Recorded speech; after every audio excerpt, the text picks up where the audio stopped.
Expert और mutual fund industry के पूर्व दिग्गज रहे सुनील सुब्रमण्यम। सुनील सर, बहुत शुक्रिया आपका समय देने के लिए। स्वागत है आपका। सर, काफी मुश्किल है ये समझ पाना कि आगे अब होगा क्या। बीच में ऐसा लगा कि सुलह हो जाएगी। डोनाल्ड ट्रंप भी ये कह रहे थे कि ईरानी पक्ष के साथ उनकी बातचीत अच्छी चल रही है, लेकिन इस वीकेंड कुछ नेगेटिव खबरें निकल के सामने आई हैं। बाजार को लेकर आपका व्यू क्या है? क्या बाजार फिर से वहीं तो नहीं चला जाएगा? 22,182 से हमने रिकवरी देखी है और फिर से हम 24,000 के नीचे निफ्टी को जाते हुए देख रहे हैं। आपका सेंस क्या कह रहा है? मार्केट में भी करना क्या चाहिए? नहीं, मार्केट में खरीदारी करनी चाहिए, मगर धीरे धीरे थोड़ी थोड़ी रकम लगानी चाहिए, क्योंकि सिलसिला खाली जियोपॉलिटिक्स का नहीं है, अर्निंग सीजन का भी है, जहाँ पे कुछ नाराज की करने वाले रिजल्ट्स भी आए हैं, कुछ अच्छे भी आए हैं। तो माहौल एक क्लैरिटी का नहीं है। मगर ये सोचिए कि ये जो वॉर का बारे में वार्तालाप जो हो रहा है ट्रंप और ईरान के बीच में, ये अल्टीमेटली सॉल्यूशन की ओर बढ़ेगा, क्योंकि दबाव जो है दोनों देशों के ऊपर वॉर का भारी है। अब नेगोशिएटिंग में दोनों एक अपनी डोमेस्टिक पॉलिटिकल कॉन्स्टिट्यूशन के लिए एक विन सॉल्यूशन ढूंढ रहे हैं। तो विन विन ढूंढने में क्या बताना की जरूरत है ट्रंप को भी कि मैंने वॉर से ये हासिल कर लिया, और ईरान को तो दबाव तो भयंकर है, क्योंकि हॉर्मुज स्ट्रेट का बंद होने से ब्लॉकेड के कारण उधर ना ही तेल के बिकवाली नहीं हो पा रही है, मगर फूड और एसेंशियल्स की भी बात हो रही है। तो जरूर बातचीत में वो अपना एक रूप दिखाएंगे कि हम मानने नहीं रही है, मगर मेरा मानना है कि अल्टीमेटली ये सस्टेनेबल वॉर नहीं है। तो कुछ दिनों में, वो दिन कितने आप मत पूछिए, लगता है 2 हफ्ता या 2 महीना, मगर वॉर अल्टीमेटली एंड होना ही है मेरे ख्याल में। तो निवेशक को ये वॉर के बेसिस पे कोई डिसीजन मेकिंग लेना, मैं कहता हूं कि बहुत खराब चीज होगी, क्योंकि इसके न्यूज के ऊपर तेल का दाम बढ़ता है तो रुपी करेंसी वीकन होती है, तो ऑटोमेटिकली उन तरह के शेयर में दबाव आते हैं। तो ये सिलसिला जारी रहेगा टिल ये वॉर खत्म नहीं होता। मगर उसके बाद वाली चीज को देखें, मानते हैं कि तेल बहुत ज्यादा इमीडिएटली नहीं गिरेगा, बिकॉज कुछ डैमेज हुआ है इंफ्रास्ट्रक्चर को, उसको वापस लाने में वक्त लगेगा। मगर एक ट्रेंड ऑफ तेल बढ़ने वाला नहीं है, मगर धीरे धीरे गिरने वाला है, वो काफी है मार्केट में एक रुझान डालने के लिए, एफआई की बिकवाली को कम कराने के लिए। तो मैं मानता हूं कि एक डोमेस्टिक निवेशक को इस मौके पर देखना चाहिए कि ये आउट ऑफ कंट्रोल है जो चीज उधर हो रहा है, उसके बेसिस पे इन्वेस्टमेंट डिसीजन को मुझे बदलने का नहीं है। मैं खरीदारी करते रहूंगा, बिकॉज अल्टीमेटली भारत के भविष्य के ऊपर मेरी भरोसा है। शॉर्ट टर्म में थोड़ा जीडीपी में, थोड़ा फिस्कल डेफिसिट में प्रेशर आ सकता है, इन्फ्लेशन में आ सकता है, आरबीआई की स्टांस भी थोड़ी न्यूट्रल से थोड़ी इन्फ्लेशन कंट्रोल की ओर बढ़ सकती है, और वो सब चीज है। मगर घरेलू निवेशक के पास पैसा है, वो क्लियरली दिख रहा है। आप आज के दिन को छोड़ दीजिए, क्योंकि प्रधानमंत्री की भाषण से कुछ रिएक्शन हो रहा है, मगर उसके पहले देखिए कि 1 महीना लीजिए, 3 महीना लीजिए, 1 साल लीजिए, आपको मिड एंड स्मॉल कैप और माइक्रो कैप ने लार्ज कैप से बेहतर रिटर्न दिया है, बिकॉज लार्ज कैप में दबाव है एफआईएस का। मगर डोमेस्टिक निवेशक मार्च की जो एक करेक्शन थी उसके बाद खरीदारी कंटिन्यूसली करते आ रहे हैं, और हर रोज की एडवांस डिक्लाइन भी देखे तो करीबन 2:1 चल रहा है। आज तो रिवर्स में है, और जब भी करेक्शन होता है रिवर्स में होता है। तो मेरा मानना है कि एक तरफ म्यूचुअल फंड, दूसरी तरफ एलआईसी और इंश्योरेंस कंपनी, फिर पोर्टफोलियो मैनेजमेंट स्कीम्स और एआईएफ्स और एचएनआई इंडिविजुअल्स, इन सबके पास पैसा है, उनको लग रहा है कि लगाना चाहिए, और जहां पे ज्यादा करेक्शन है लगा रहे हैं। तो ऐसा रिटेल निवेशक आपको, वो लोग तो सेक्टर चुनेंगे बिकॉज उनके पास एनालिसिस है, उनके पास इंफॉर्मेशन है, पर एक आम निवेशक के लिए वो डिटेल में कि ये कंपनी की हालत कैसी होगी, अर्निंग्स का कैसे इंटरप्रेट करना मुश्किल है। तो रिटेल निवेशक के लिए मैं कहूंगा कि क्लियरली आप एक डाइवर्सिफाइड पोर्टफोलियो में धीरे धीरे, क्योंकि ये मौका वापस नहीं आएगा, क्योंकि ये जो दबाव जियोपॉलिटिक्स के कारण है, वो मुझे क्या और 2 महीने मैक्स लग सकता है, उसके बाद सॉल्व हो जाएगा। तो एक आपको नर्वस होके, डर के मारे, पैनिक करके बेचना नहीं है, वो तो जरूर है, और धीरे धीरे खरीदारी करो और डाइवर्सिफाइड रखो, सेक्टर मत चुनिए। एक दिन आपको एक बैंक अच्छा रिजल्ट दिखाएगा, दूसरा बैंक देगा, तो पूरा बैंकिंग सेक्टर ऊपर नीचे चल जाता है ना। तो आप सेक्टर कैसे पिक करोगे?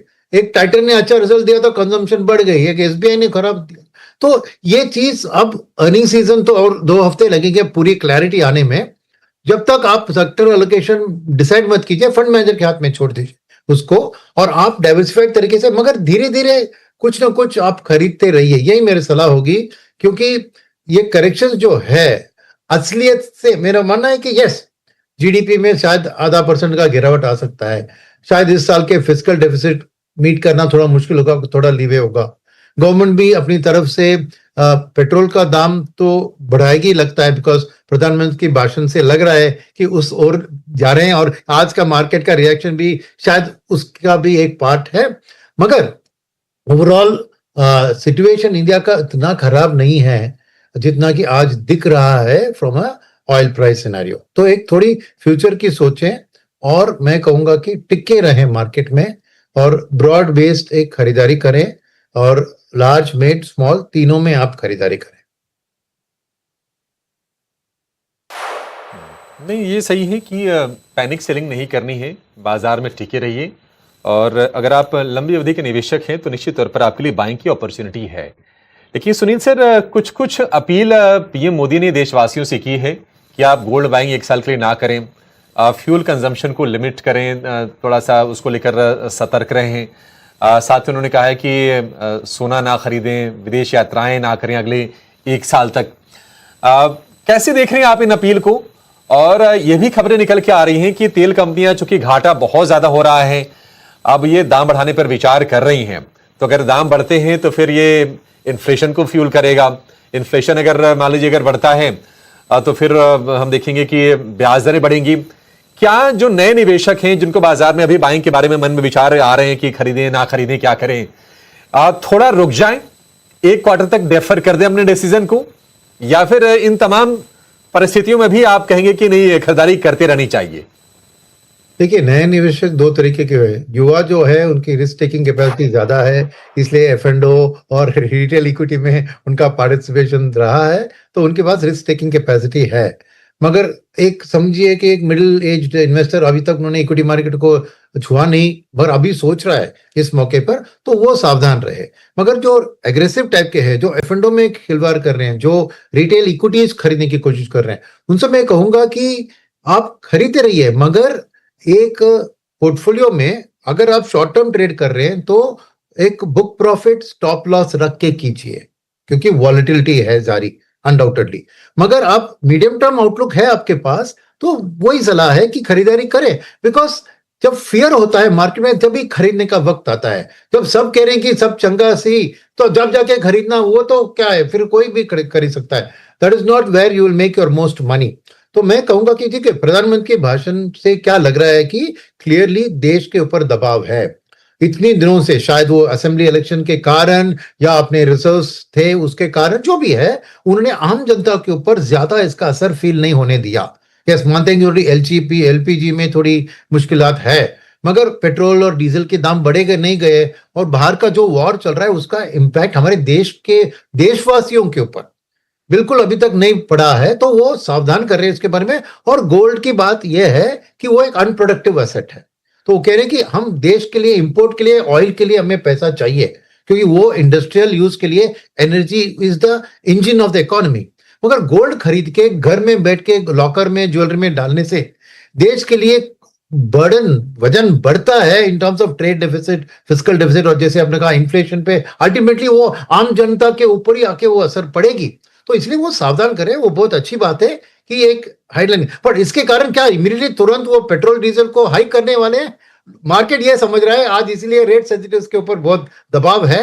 मगर मैं मानता हूं कि ये एक अच्छा, जो कह रहे हैं कि लोगों को सावधान करने के लिए, क्योंकि वेडिंग्स पे खासकर उन्होंने बात किया कि वेडिंग्स में कितना सब लोग, पेरेंट्स चाहते हैं कि अपने बेटे बच्चे को बहुत गोल्ड दे, वो एक इनफॉर्मल फॉर्म ऑफ डाउरी बन जाता है। जो डाउरी आजकल कैश में नहीं होता है, मगर गोल्ड के जरिए ऐसे होता है। तो वो इस एक जो लोग चाहते हैं कि अपने बच्चे को बहुत गोल्ड खरीदें, मेरा से युवा ऐसी नहीं सोच रही है।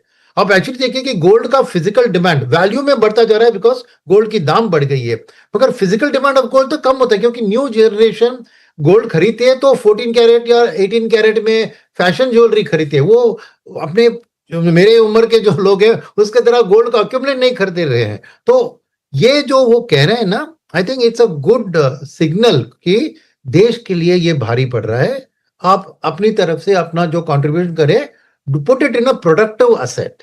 आप अनप्रोडक्टिव चीजों के जैसे फॉरेन ट्रिप्स या जो भी, if you can postpone it. देश मुसीबत में है, ये लोग समझ नहीं रहे हैं, बिकॉज अभी तक पेट्रोल डीजल में भयंकर दाम बढ़त नहीं है। वेरस अपने पड़ोसी देश में आपने देखा क्या हुआ पेट्रोल और डीजल का हालत, राइट? तो डेफिनेटली अब तक गवर्नमेंट ने इसको ऑब्जॉर्व किया है और बेर कर रहे हैं। मगर अगर वॉर 1 महीना और चला और ये तेल 100 के दाम पर और 1 महीना लग गया, तो शायद गवर्नमेंट के पास ऑप्शन नहीं होगा, या फिर पेट्रोल डीजल को हाई करना, या फिर ऑयल एंड मार्केटिंग कंपनीज को कुछ ना कुछ ये करना होगा।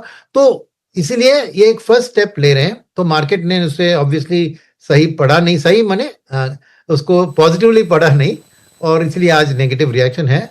मगर जी असलियत यह है कि देश के ऊपर जरूर पेट्रोल एंड डीजल प्राइस का जो क्रूड प्राइस का इंक्रीज है, उसका दबाव जरूर देश के ऊपर है। इसके बारे में किसी को डाउट नहीं होना चाहिए कि नहीं हो रहा है। जी जी, बिल्कुल डाउट नहीं है सर। और आप देखिए कि इस वक्त ब्रेंट क्रूड के जो भाव हैं $106 के ऊपर निकल गए हैं। तो क्रूड की टेंशन है, दूसरा करेंसी की टेंशन है। 95 पर डॉलर के भाव हो गए हैं रुपया के, तो लगातार वीकनेस वहां पर आ रही है। करंट अकाउंट डेफिसिट बढ़ रहा है, इन्फ्लेशन को फ्यूल कर सकता है। तो ये तमाम चैलेंजेस हैं। लेकिन अगर आप निवेशक हैं, अगर आप लंबी अवधि के बारे में सोचते हैं, तो इन चीज़ों से शॉर्ट टर्म में घबराना नहीं चाहिए, और निवेश तो SIP वगैरह के जरिए बिल्कुल रोकना नहीं चाहिए। बहुत शुक्रिया सुनील सर, आज आपने समय निकाला और आपने विस्तार से हमसे बातचीत की और बहुत ही महत्वपूर्ण पॉइंट आपने सामने रखे। फिलहाल इस शो को यहीं पर समाप्त करेंगे।